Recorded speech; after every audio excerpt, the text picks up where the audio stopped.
Discipline इतना importance है उसका कि हम चौथी तीसरी में पढ़ने वाले बच्चे की भी ग्रेडिंग कर रहे हैं। आप अगर सिविल सर्वेंट होना चाहते हैं तो अगर आप सिविल सर्वेंट हो जाएंगे तो आपकी लाइफ में डिसिप्लिन का क्या इम्पोर्टेंस होगा,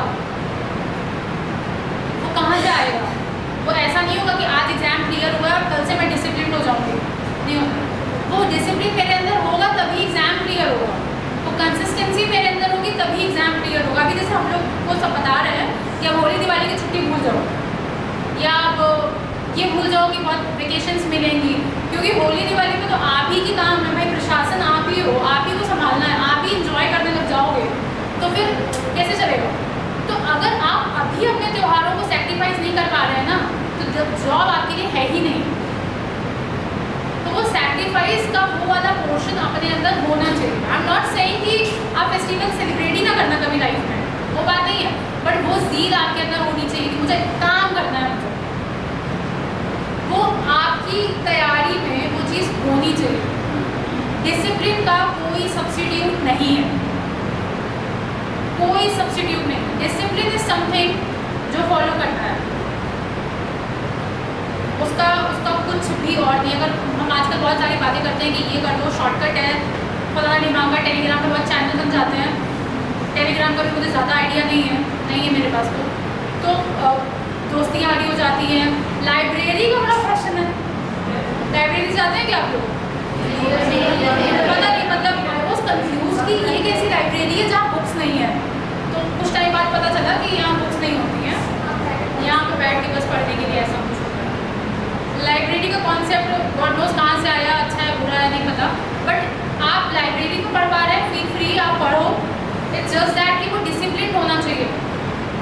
मैं 1 साल रही हूँ इलाहाबाद तैयारी के दौरान, तो मुझे हॉस्टल में और भी जो लड़कियाँ थी पढ़ रही थी वो बताती थी कि लाइब्रेरी में बैठ के भी लोग रील देखते हैं। और अभी जैसे समर्स आ गए हैं तो लाइब्रेरी में चले जाएंगे, इस समय बढ़िया एसी चलता है, सो जाता है। तो इट डजंट मीन एनीथिंग, समझ रहे हैं? डिसिप्लिन का कोई सब्स्टिट्यूट नहीं है, डिसिप्लिन रहना है। आप एक बार डिसिप्लिन होना शुरू होंगे, ये स्केड्यूलिंग हो जाएगी, और जब ये स्केड्यूलिंग हो जाए तो यही पूरा रिपीट होगा, यही रिपीट होगा, अब ये दूसरी बार रिपीट होगा। और जिसमें सब्जेक्ट, जिसमें टॉपिक्स नहीं छूटे थे वो उससे कम समय में करा जाएगा। जैसे कि आपकी वर्ल्ड ज्योग्राफी के सारे टॉपिक्स 2 दिन में कवर हो गए थे तो ये 1.5 डेज में किया जाएगा, और अगर नहीं हुए तो वापस इसको 2 दिन दीजिए, डिपेंडिंग ऑल्सो कि आपके पास टाइम कितना बचा हुआ।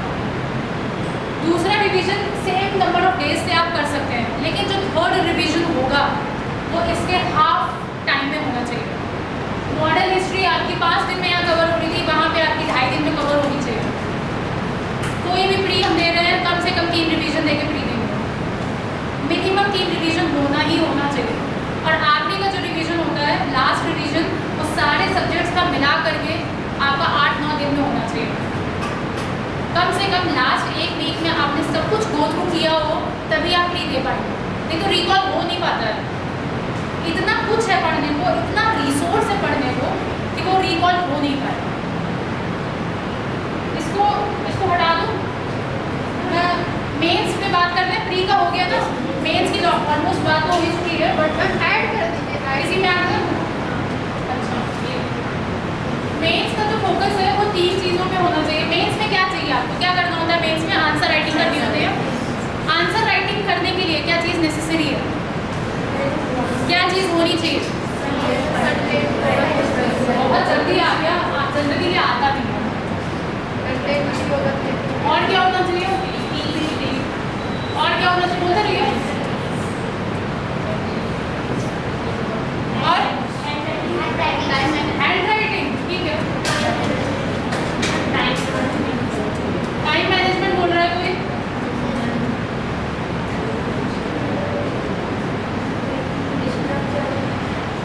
और स्ट्रक्चर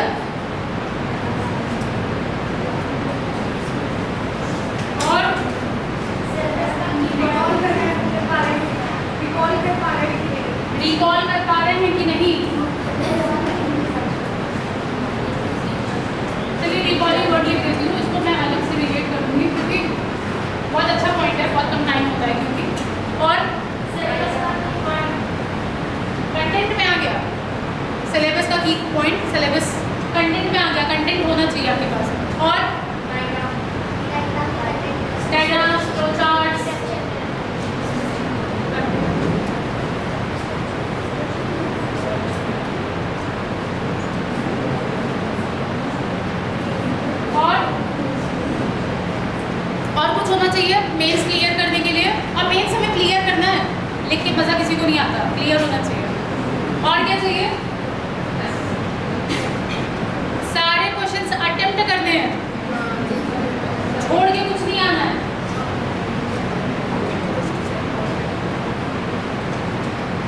और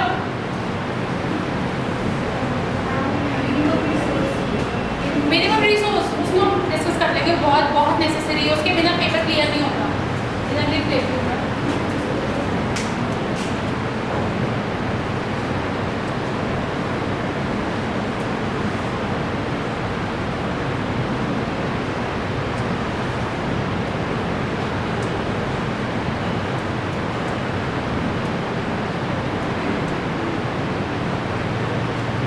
ये तो मतलब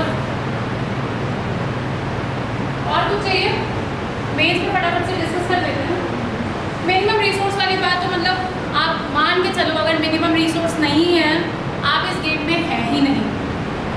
अगर आपका हर बार मन करता है कि एक नई किताब उठा के पढ़ी जाए, या किसी ने बता दिया है वो पढ़ा जाए, यूट्यूब वीडियो में कुछ देख लिया आपने वो पढ़ा जाए, आप इस गेम से बाहर हैं। मेरे पास जितना भी मटेरियल है ना, वो बस एक झोले में आ गया था, हो गया उसमें एग्जाम क्लियर हो जाता है, ज़्यादा जरूरत पड़ती नहीं है। पॉलिटी की एक किताब रखी है लक्ष्मीकांत, हो जाएगी। मॉडर्न हिस्ट्री पढ़ रहे हैं, स्पेक्ट्रम से पढ़ लीजिए, सफिशिएंट हो जाएगी। एंशिएंट इंडिया पढ़ रहे हैं, कोचिंग के नोट्स है, हो जाएगा। अदरवाइज आपको और पढ़ना है, मतलब घटना चक्र पढ़ ही लेंगे आप। अगर यूपीएससी दे यूपीपीसीएस दे रहे हैं, यूपीएससी दे रहे हैं, तो आप जो मॉक टेस्ट लगाएंगे उससे आपका कंटेंट मिल जाएगा, उससे हो जाएगा। PYQs पढ़ेंगे, उससे हो जाएगा, ठीक है। जैसे आप इकोनॉमिक्स पढ़ रहे हैं, बहुत पढ़ना है यूपीएससी के लिए, रमेश सिंह पढ़ लीजिए, उसके लिए रमेश सिंह पढ़नी पड़ेगी। वर्ल्ड ज्योग्राफी पढ़ रहे हैं, GC लियोंग पढ़ रहे हैं, सविंदर सिंह पढ़ रहे हैं। एक किताब रखिए, एक किताब के अलावा अगर और कुछ भी पढ़ना है तो कोचिंग का नोट्स अपना रेफर कर लीजिए। उसके अलावा PhD करने नहीं बैठे हैं हम लोग यहाँ पर, हमें करना क्या है पढ़ के, हमेशा दिमाग में ये होना चाहिए कि सिलेक्शन लेना है, चाहे जो हो जाए, ठीक है। कंटेंट मेंस की आंसर राइटिंग करने से सबसे पहले होना चाहिए कंटेंट। कंटेंट कहाँ से आएगा? जब भी आप आंसर राइटिंग कर रहे हैं, आपका सिलेबस कंप्लीट होना चाहिए। बहुत लोग कहते हैं ना Day 1 से आंसर राइटिंग, लिखना क्या है ये तो पता हो। आंसर राइटिंग तो बाद की बात होती है, पहले सिलेबस कंप्लीट होना चाहिए। जितने भी टॉपिक्स आपके हैं वो, आप लोगों में से कितने लोगों को सिलेबस अच्छे से पता है? अच्छे से पता है, मतलब ऐसे लिखा है अपने हाथ से, सिलेबस लिखा है किसी ने? किसने लिखा है? किसका सिलेबस? यूपीएससी का या PCSC? सिलेबस लिखा है आप लोगों ने हाथ से? कितने लोग हैं? हाथ पूरा उठाइए, ताली बजाएंगे सब लोग इनके लिए, जोर से बजाएंगे, जोर से। पहली बात तो सब लोग सिलेबस लिख लीजिए, वो प्रिंट आउट नहीं चाहिए, हाथ से सिलेबस लिखिए। जब तक सिलेबस ही नहीं पता है मेंस का, या प्री का तो इतना कुछ होता नहीं है, मेंस का सिलेबस नहीं पता है अगर, तो फिर आप पढ़ क्या रहे हैं? और न्यूज़पेपर पढ़ते समय आपको पता कैसे चल रहा है कि क्या पढ़ना है क्या नहीं? सिलेबस इज प्राइम इम्पोर्टेंस, पता ही होना चाहिए।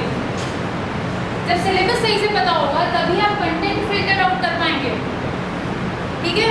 सिलेबस जब तक कंप्लीट नहीं होगा, कंप्लीट इन द सेंस कि आपने थोड़ा एक ओवरव्यू तो लिया ही है, याद करने की बात नहीं कर रही हूँ मैं, बट एक बार तो गो थ्रू किया है ना आपने, और एक बार गो थ्रू करके तो कुछ होता भी नहीं है, बस ये पता चलता है कि क्या है टर्म्स। सिलेबस याद, मतलब जो भी आपका कंटेंट है याद होना तो तब शुरू होता है जब चौथी पांचवी रीडिंग हम ले रहे होते हैं, है ना। दूसरी चीज़ है स्पीड। जब आप मेंस आंसर राइटिंग प्रैक्टिस करेंगे पहली बार से, पहली तो मतलब पहले आपको लिखना है तो 10-12 क्वेश्चन आप ऐसे ही लिख लो, उसके बाद से बिना टाइमर लगाए प्रैक्टिस करना ही नहीं है।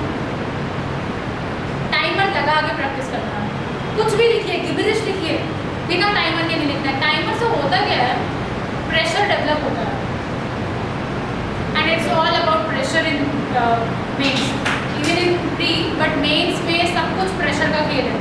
आपका प्रेशर हैंडलिंग कितना अच्छा है। तो आप जैसे मैं जो एग्ज़ाम दे रही थी यूपीपीसीएस, उसमें 7 मिनट का टाइमर और 10 मिनट का टाइमर, 2 लग रहे थे, 8 नंबर के क्वेश्चन के लिए और 12 नंबर के क्वेश्चन के लिए। तो बिना टाइमर के आंसर राइटिंग प्रैक्टिस करनी ही नहीं, आई यूज टू डू, मैंने PYQ ले लिया था, 18 से शुरू हुआ है मेंस का। PYQ के 7 क्वेश्चन देख लिए और उसको अपने कॉपी पे मैंने लिख लिया, एक क्वेश्चन वो हमने छोड़ दिए, फिर एक क्वेश्चन। तो जैसे 7 क्वेश्चन है और 7 मिनट वाले क्वेश्चन है, तो उतना मल्टीप्लाइड, और उससे मेरे से 5 मिनट पहले वो खत्म होना चाहिए। एक एक क्वेश्चन का टाइमर नहीं लगाइए, वो फिर बड़ा वैसा हो जाएगा कि 7 मिनट में लिखना, फ्लो टूटता है हमारे हाथ का, फ्लो भी पता रहना चाहिए। तो शुरू में 2-2 क्वेश्चन प्रैक्टिस करिए, 3-3 क्वेश्चन प्रैक्टिस करिए, बाद में 10-10 क्वेश्चन प्रैक्टिस करिए कि 8 नंबर वाले 10 क्वेश्चन एक बार में लिख लिए, 70 मिनट का टाइमर लगा लिया, और ये ट्राई करेंगे कि 50 मिनट में वो क्वेश्चन हम लिख लें। ठीक है, आंसर राइटिंग बिना टाइमर लगाए करनी ही नहीं है। तीसरी चीज़ है हैंड राइटिंग, अब नहीं सुधरेगी, अब जिसकी जैसी है वैसी रहेगी। हैंड राइटिंग से बहुत फर्क नहीं पड़ता है, हैंड राइटिंग लेजिबल होनी चाहिए, पढ़ने में आनी चाहिए।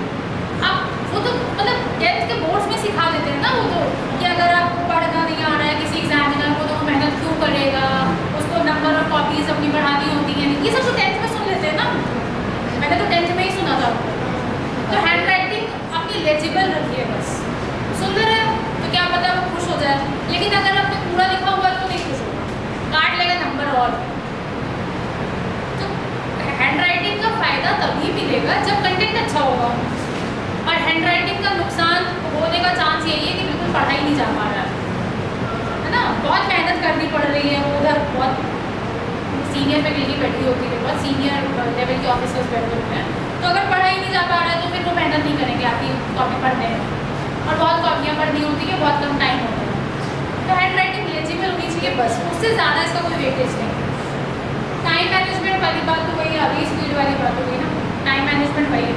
टाइम मैनेजमेंट अपनी पढ़ाई के दौरान कैसे करना है उस पर भी हमने बात कर ली थी, स्केड्यूलिंग कर दी है, ब्रेक लेने हैं, मंडे टू सैटरडे के बीच में कोई भी काम आएगा सबको संडे को भेज देना है, सब संडे में निपटाना है, जो संडे को नहीं हो पा रहा उसको अगले संडे को एलोकेट कर देना है। ठीक है, ऐसे एलोकेशन सीखिए, और मंडे टू सैटरडे के बीच में कुछ नहीं करना है, सिर्फ पढ़ना है। मंथ में 30 डेज होते हैं, 4 संडे निकाल लीजिए, 26 डेज पढ़ना है। इसको कहते हैं कंसिस्टेंसी, कंसिस्टेंट रहना है। टाइम मैनेजमेंट हो गया। स्ट्रक्चर का पता सबको होता है कि इंट्रो है, बॉडी है, कंक्लूजन है, पता है ये। इसकी जब हम बिगिनिंग कैसे करते हैं, शुरुआत कैसे करें आंसर राइटिंग अच्छी लिखने की, हमें पता कैसे चलेगा कि ये इंट्रो में लिखेंगे, ये बॉडी में लिखेंगे, ये कंक्लूजन में लिखेंगे।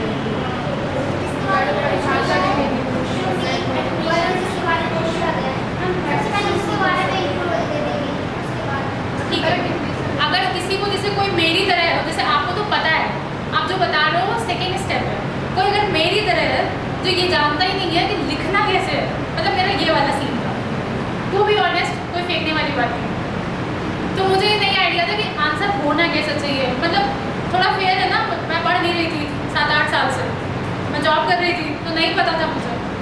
तो आप PYQs देख लीजिए, या फिर टॉपर्स की कॉपी आपको मिल जाएगी बहुत सारी वेबसाइट पे, उसको देख लीजिए। जब आप टॉपर्स की कॉपी देखेंगे, विजन की वेबसाइट पे भी बहुत सारी पड़ी हुई हैं, इनसाइट्स की वेबसाइट पे भी बहुत सारी पड़ी हुई हैं, तो आपको एक फेयर आइडिया मिल जाएगा कि ऐसा कुछ इंट्रो होता है, ऐसा कुछ कंक्लूजन होता है, ऐसा कुछ बॉडी होती है, और ऐसे ऐसे फ्लो चार्ट्स बना सकते हैं। ठीक है, आप देख लीजिए, सफिशिएंट टाइम लेकर के उसको देखिएगा कि किस तरह से लिखा जा रहा है। आप जब 2-3 कॉपीज देख लेंगे, 2-4, 10-12 आंसर्स देख लेंगे, तो एक माइंड मैप बन जाता है। मुझे वहाँ से पिक करने में टाइम नहीं लगा था, मुझे ये नहीं पता था कि कैसे लिखना है, बट वहाँ से मैंने बहुत तेज पिक कर दिया था। मुझे एक बार पता लग गया कि ये इंट्रो है, ये बॉडी है, ये कंक्लूजन है, तो फिर मैं कोई भी आंसर लिख रही हूँ तो मैं स्ट्रक्चर में ही लिख रही हूँ कि प्रोवाइडेड कि मुझे आता है। अब आता ही नहीं है तो फिर तो कहानी बन रही है। तो स्ट्रक्चर का बहुत ध्यान रखना है। एक्चुअली मेंस का जो गेम है ना, वो ये है कि आपका स्ट्रक्चर होना चाहिए, स्पीड होनी चाहिए, कंटेंट भी होना चाहिए, और वही टाइम मैनेजमेंट आपका कंप्लीट होना चाहिए। तो जब ये सारी चीज़ें आपकी एक साथ आएंगी, ना सारे ग्रह दशा नक्षत्र जब एक साथ आएंगे, तभी एक अच्छा आंसर आप लिख पाएंगे, एक ऐसा आंसर लिख पाएंगे जहाँ से आप मार्क्स को खींच के ला पाएंगे। और मार्क्स का जो गेम है मेंस में, आपको क्या लगता है कितने नंबर का डिफरेंस होता है पर क्वेश्चन? अगर मैं बात करूँ, आधे नंबर का डिफरेंस होता है शायद,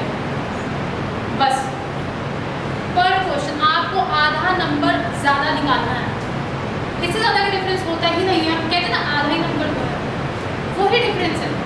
अगर आप 20 क्वेश्चन है एक पेपर में आपके और हाफ मार्क्स का डिफरेंस हो रहा है, एक पेपर में 10 नंबर का डिफरेंस हो गया, 8 पेपर आप लिख रहे हो 80 नंबर का डिफरेंस हो गया, रैंक ही इधर उधर हो गई, सिलेक्शन तो मतलब हुआ ही, बहुत ज़्यादा डिफरेंस हो जाता है। और अभी जिस लेवल का कॉम्पिटिशन है 5 और 6 मार्क्स 10 मार्क्स में मेंस में बहुत मैटर कर रहा है, ठीक है।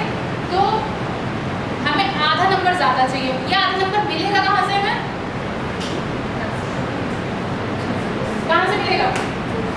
सब लोग पढ़ रहे हैं और सब लोग लिख रहे हैं, ये आधा नंबर यहाँ से मिल रहा है।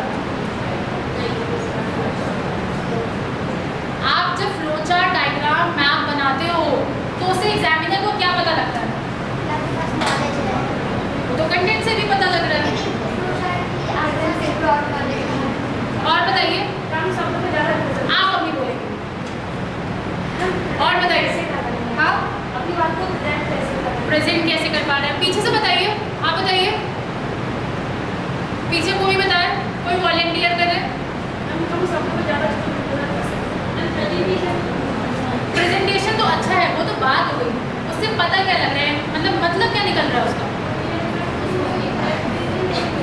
क्या कह रहे हैं?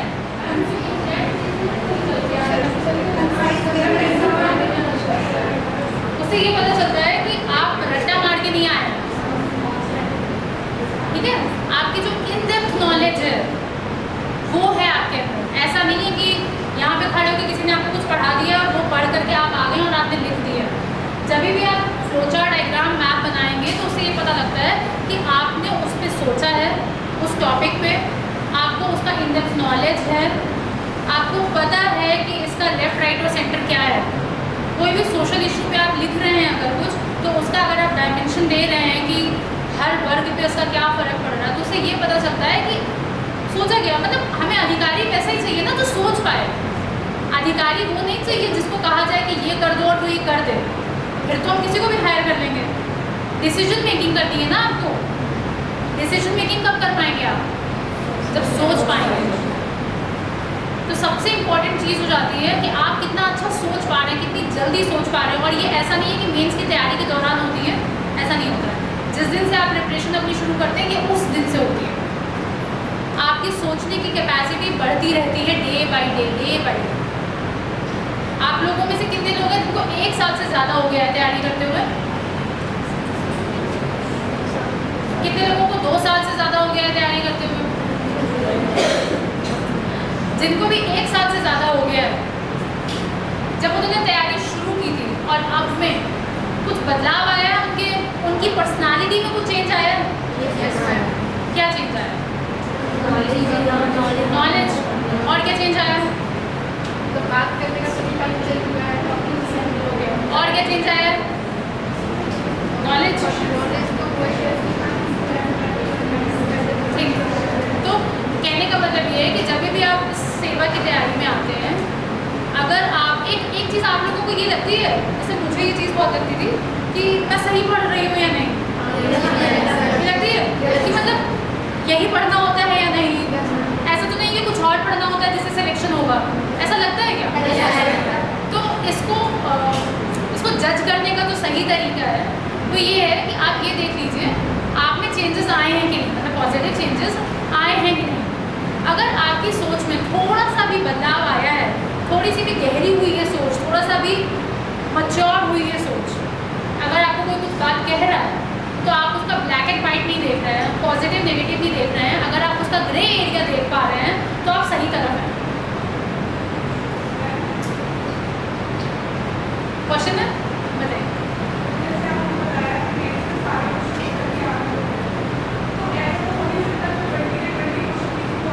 किसी को नहीं आते?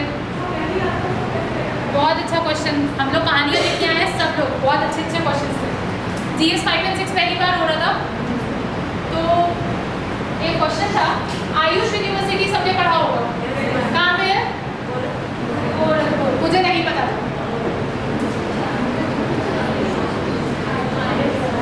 आयुष यूनिवर्सिटी पे एक क्वेश्चन आया था मेंस में, GS 5 या 6 में से दोनों पेपर सेम डे थे। आयुष यूनिवर्सिटी वाले क्वेश्चन में अगर किसी को मैक्सिमम कुछ आता था तो वो ये कि ये गोरखपुर में है, उसके अलावा किसी को कुछ भी नहीं आता था। और मुझे ये भी नहीं पता था कि ये गोरखपुर में है, मतलब बहुत ही ज़्यादा हालत ख़राब। और इसी तरह के 3-4 क्वेश्चन और थे एक ही पेपर में। 20 क्वेश्चन होते हैं ना। एक क्वेश्चन था, एक मीटरोलॉजिकल सेंटर है लखनऊ में, मुझे नहीं आइडिया, मैं पूरी ज़िंदगी यहाँ रही हूँ, मैं मुझे नहीं आइडिया। एक मीटरोलॉजिकल सेंटर है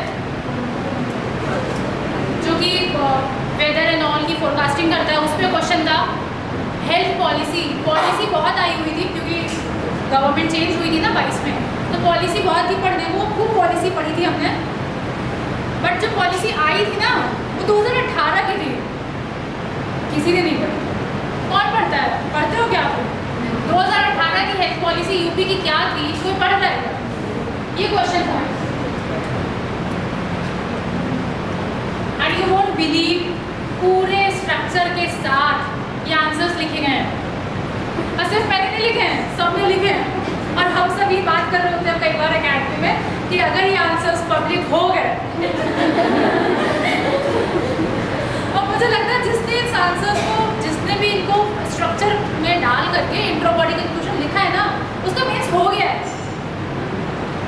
एंड आप बिलीव नहीं करोगे, मैंने पहले मेंस का प्रैक्टिस, आंसर राइटिंग प्रैक्टिस नहीं की थी। प्री के बाद ही मैंने, प्री जब हो गया, मतलब रिजल्ट नहीं आया था, एग्जाम के बाद मैंने लिखना शुरू करा। और लास्ट ईयर वाले में थोड़ा सा टाइम ज़्यादा था, 4 महीने का टाइम था। आप जब रिगरसली 3 महीने आंसर राइटिंग करते हैं ना, आपको पूरे क्वेश्चन में से अगर एक वर्ड समझ में आया है, आप आंसर लिख लेंगे,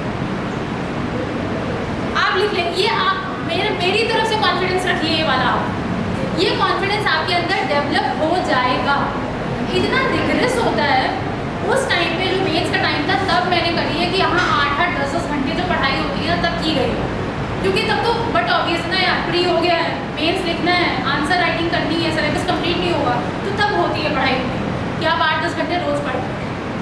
और तब पूरे टाइम दिमाग में यही चलता है कि ये वाला पॉइंट इंट्रो में डालते हैं, ये वाला पॉइंट कंक्लूजन में डालते हैं, ये वाला पॉइंट बॉडी में लिख सकते। तो अब फॉर एग्जाम्पल अगर मैं बताऊँ, आयुष का एग्जाम्पल लिखना था तो इंट्रो में लिख दिया कि आयुष यूनिवर्सिटी का कुछ तो बैकग्राउंड टाइप का, कि आयुष आया कहाँ से है, आयुर्वेदा होता है, कहीं पढ़ा था कि आयुर्वेदा है, होम्योपैथी है, सिद्ध है, कुछ ऐसा बनाया गया।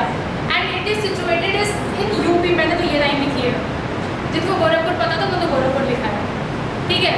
अब उसका ये था कि सिग्निफिकेंस पूछा गया था आयुष का, तो जब आप सिग्निफिकेंस आयुष का लिख रहे हैं, if I am not wrong यही क्वेश्चन है, अगर कुछ और होगा तो प्लीज़ देख लीजिएगा। अगर ऐसे कुछ लिख रहे हैं तो एलोपैथी से क्या डिफरेंस हो सकता है, हम लोग आयुर्वेद, मतलब आयुर्वेद कितना अच्छा है, किस तरह से बेटर है, उसके साइड इफेक्ट्स नहीं है, ऐसे करके कुछ तो कहानी बनी। और फिर कंक्लूजन में ऐसा कुछ लिख दिया गया कि हम लोग हमेशा से विश्व गुरु टाइप थे, हमारा ये एंशिएंट है, ऐसे करके कंक्लूड कर दीजिए। या फिर हेल्थ पॉलिसी, ये मीटरोलॉजिकल सेंटर पे भी जब आंसर लिख रहे थे तो पहले तो 3 लाइन ये डिफाइन कर दिया कि ये मीटरोलॉजिकल सेंटर है, इसका ये काम होता है, वेदर फोरकास्टिंग करता है, इससे ये हेल्प होती है।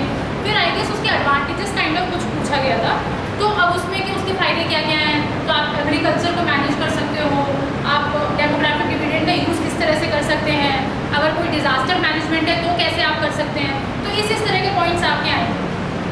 आप अगर 3 महीना आंसर, मेंस की पहले वाले जो 3 महीने होते हैं ना, वो इतना ज़्यादा पढ़ा जाता है और इतना ज़्यादा syllabus focused, exam focused, answer writing focused पढ़ा जाता है कि अगर कुछ भी क्वेश्चन आएगा आप लिख लेंगे। बस एक चीज़ का इंटेंट रखना होता है कि क्वेश्चन छूटना नहीं चाहिए, वो इंटेंट होना चाहिए आपका कि मुझे कवर करना है। GS3 का जो पेपर था ना, आप लोग मेंस का GS3 का पेपर देखिएगा, बहुत डिफिकल्ट पेपर था। ये भी जिसका कंप्लीट हुआ है मुझे लग रहा है मेंस हो गया, ऑलमोस्ट सबका ये पेपर छूटा है।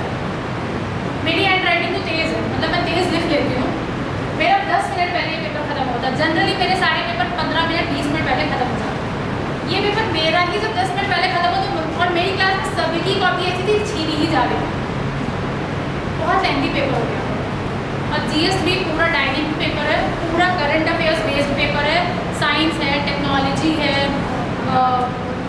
ये हमारी फोर्सेस वाला सेक्शन आ जाता है ना, क्या हाँ, तो ये बहुत डायनेमिक है, इसकी कोई किताब नहीं आती है। तो ये, और इस इसमें इतने फ्लो चार्ट का स्कोप था, इतने डायग्राम का स्कोप था। एनवायरनमेंट वाले सेक्शन में बना रहे हो आप, साइंस में बना रहे हो। एक क्वेश्चन आया हुआ था इसमें, ब्लड मून। ब्लड मून पता है किसी को?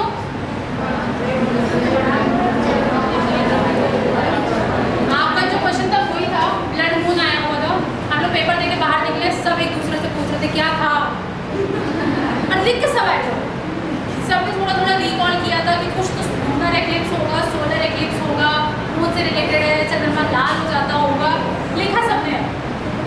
तो अपना इंटेंट, जब से आप आंसर राइटिंग प्रैक्टिस करिए, इंटेंट ये रखना है कि चाहे कुछ भी क्वेश्चन है मुझे लिखना है। इसके लिए एक टर्म होता है ब्रेन स्टॉर्मिंग, सुना है किसी ने?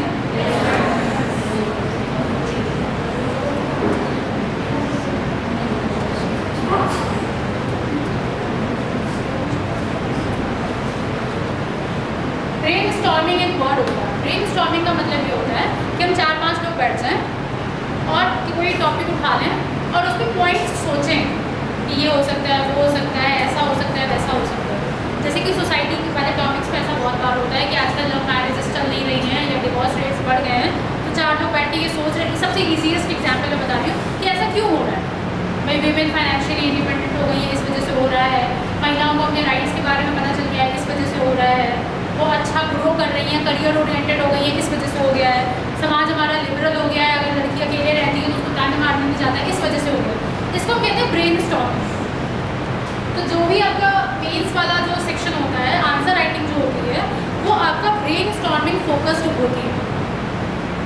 ठीक है, आप कितना सोच पा रहे हैं, कितने इनोवेटिव पॉइंट्स लेकर के आ पा रहे हैं, कितने अच्छे से उसको प्रेजेंट कर पा रहे हैं। तो ये आपका चलना चाहिए, कंटिन्यूस ये चीज़ चलनी चाहिए। जैसे कि आप वॉक करने जा रहे हैं और आपने जो पढ़ा था, कोई ऐसे का टॉपिक आपने पढ़ा था, उसमें कंटिन्यूसली दिमाग में चल रहा है। ऐसे is all about brain storming.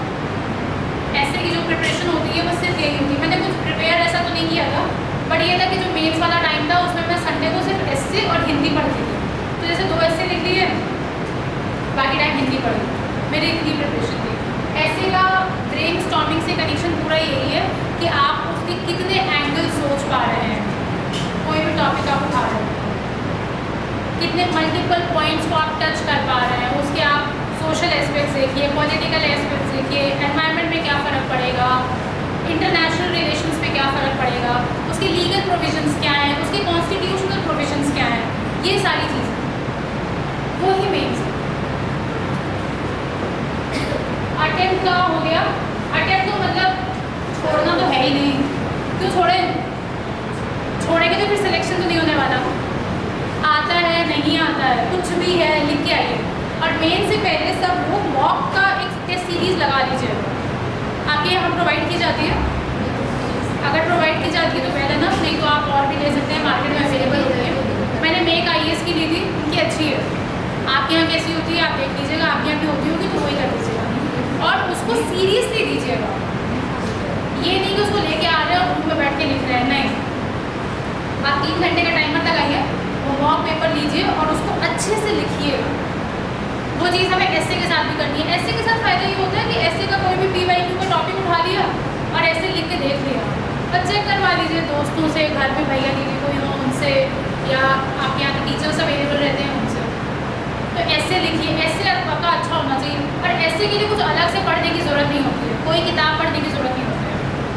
आप ये सब कुछ जो पढ़ते हैं ना GS वाला, किसी का अमालगमेशन होता है ऐसे। या तो इंटरनेशनल रिलेशंस का टॉपिक होगा, एक एग्रीकल्चर का टॉपिक होता है, एक सोसाइटी का टॉपिक होता है, एक साइंस एंड टेक का टॉपिक होता है, एक वीमेन का टॉपिक आ ही जाता है, एक डिज़ास्टर मैनेजमेंट का टॉपिक आ जाता है जो कि GS3 में कवर हो जाएगा। तो टॉपिक सारे वही हैं। तो जितना अच्छा आपका GS की प्रिपरेशन होती है उतनी ही अच्छी आपकी एसए की प्रिपरेशन होती है। एक मेंस का बहुत इंपॉर्टेंट टॉपिक, मतलब इंपॉर्टेंट सब्जेक्ट हो जाता है एथिक्स। आप लोग कहाँ से कवर करते हैं ये क्लासेस जो आपकी हो रही है वहाँ से? अभी नहीं है। एथिक्स इज समथिंग, मुझे ऐसा लगता है कि ये बहुत डिफरेंस ले आता है, इसकी कोई किताब नहीं है।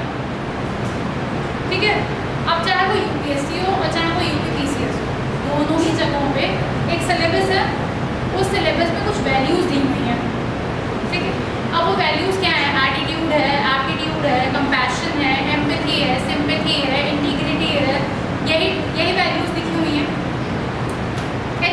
डिफरेंस कहाँ पे आता है, आप उस वैल्यू को कितना समझ रहे हैं। आप कितना समझ रहे हैं ये किस पे डिपेंड करता है कि आपकी खुद की समझ कितनी है, आपके अंदर कितनी गहराई है, कितना ठहराव है, कितना ऑब्जर्विंग पावर आपकी अच्छी है। एथिक्स बहुत डिफरेंस लेकर के आएगा। एथिक्स प्लस इंटरव्यू, जो पर्सनालिटी टेस्ट होता है, इन दोनों की तैयारी उस दिन से शुरू हो जाती है जिस दिन से आप इस सेवा की तैयारी शुरू करते हैं। ये आपको 1 महीने, 2 महीने, 3 महीने, 4 महीने में नहीं हो सकता। आप जब डिसिप्लिन रहेंगे, कंसिस्टेंट रहेंगे, बाकी चीज़ें आपकी डेवलप होती चली जाएंगी और एथिक्स की समझ आपकी बढ़ती चली जाएगी। मैं एक चीज़ और एथिक्स पे भी एक्सप्लेन करूँगी और ये मेंस वाला कवर करने के बाद। तो एथिक्स इज समथिंग यूपीपीसीएस जो लोग दे रहे हैं वो यूपीएससी का पीवाईक्यू ज़रूर देख लेंगे, क्योंकि जो यूपी गवर्नमेंट क्वेश्चन पूछ रही है, आयोग जो क्वेश्चन पूछ रहा है वो सब उनके पीवाईक्यू से ही लगभग आ रहे होते हैं। तो उसको अगर आप कर लेंगे ना तो आपका एक अच्छा अंडरस्टैंडिंग और आपका थोड़ा सा बेटर आप पोजीशन में रहेंगे उसको लिख पाएंगे। और ये पर्सनालिटी डिफरेंस यहाँ पे शो होता है एथिक्स में। हमारी कैसी पर्सनालिटी है, हम खुद अंदर से कैसे इंसान हैं। वो हो सकता है ना fake it till you make it, वो बहुत टाइम सस्टेन नहीं हो पाता। हो सकता है कि आप एथिक्स के पेपर में उसको सस्टेन कर ले जाएं और बहुत चांसेस है कि आप इंटरव्यू के दौरान उसको सस्टेन कर ले जाएं। बट आप एक बार जब सेवा में आ जाएंगे ना और जब डे टू डे लाइफ से आपको डील करना पड़ेगा तो वो जो fake it till you make it वाला होता है उसका कोई मतलब रह नहीं जाता। हम लोग जब जैसे मुझमें और आप में ये डिफरेंस है ना कि आप लाइन के उस पार हैं, मैं इस पार हूँ। जब मैं लाइन के उस पार थी या जब आप लोग बैठे हैं तो उस समय ये लगता है कि एक बार सर्विस पे आता है फिर सब ठीक हो जाएगा, फिर तो मैं कर लूँगी, फिर तो मेरा हो जाएगा। ऐसा कुछ है नहीं। वो जो रोज़ी पिक्चर है ना वो रॉयल एंट्री वाली यूट्यूब पे जो रील्स पड़ी हैं, कुछ नहीं है ऐसा।